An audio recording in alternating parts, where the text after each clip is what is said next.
Vous savez, quelques mois avant que n'éclate la crise d'octobre 1970, quelques-uns avaient eu l'idée de fonder un mouvement pour la défense des prisonniers politiques. Évidemment, les membres de ce mouvement étaient des cibles faciles le 16 octobre 70. Le docteur Serge Mongeau était à ce moment-là le trésorier du mouvement. Il a été emprisonné pendant une dizaine de jours. Son expérience, il l'a racontée dans un livre qui s'intitule « Kidnappé par la police ». Il est avec nous cet après-midi. Il va nous dire quelques mots. Serge Mongeau.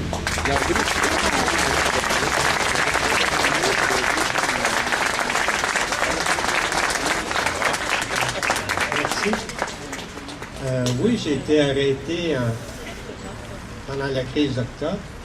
À ce moment-là, j'étais un jeune médecin très connu, très médiatisé. Nous avions, avec Gaston Miron et d'autres, commencé ce mouvement pour la défense des prisonniers politiques. Évidemment, qui ramassait de l'argent pour payer des avocats pour qu'à ce moment-là, les gens aient une défense adéquate. Il y avait des gens qui étaient en prison depuis 48 mois à cette époque-là, Pierre Vallière et Charles Gagnon, sans aucune accusation, et qui ont été relâchés à un moment donné plus tard, mais après la crise d'octobre. Gaston et moi, on pensait qu'à cause de notre notoriété, on était à l'abri de choses comme celle-là, mais personne n'est à l'abri de la répression, et il faut à ce moment-là le comprendre et s'y préparer. Très clairement, il nous est apparu que dans cette crise, on n'arrêtait pas les gens parce qu'on cherchait à rejoindre le FLQ, mais parce que c'était un moyen de briser l'élan québécois vers la libération des Québécois, finalement.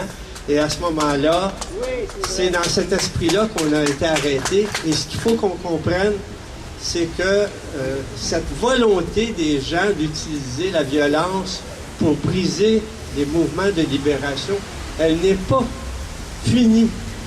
Et ça continue, on vient de le voir avec le G20, et c'est évident à mes yeux que nous sommes encore menacés et que nous pourrons encore retourner en prison. Mais comme disait Michel Chartrand dans ce temps-là, il m'avait dit ça, écoute, en prison, la prison, ça n'est pas fait pour les chiens. Donc, on y survit à la prison et je pense qu'il faut qu'on cesse d'avoir peur de la prison. Ça ne veut pas dire qu'il faut qu'on ouvre les portes en disant « Mettez-nous en prison de grâce ». Mais ne nous empêchons pas d'agir parce qu'il y a cette menace. Je pense que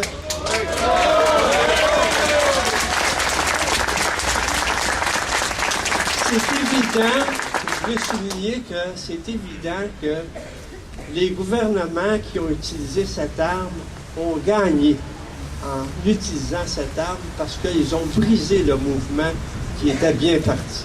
Je connais beaucoup de personnes qui, à la suite de ces arrestations, ont totalement cessé leur militantisme parce qu'ils ne voulaient pas revivre une telle expérience.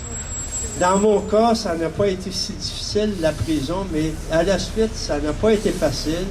Par exemple, ça a certainement brisé mon engagement politique dans le Parti québécois qui a tout fait pour m'éliminer finalement parce qu'on disait il faut absolument pas qu'il y ait une association entre le Parti québécois et le FLQ.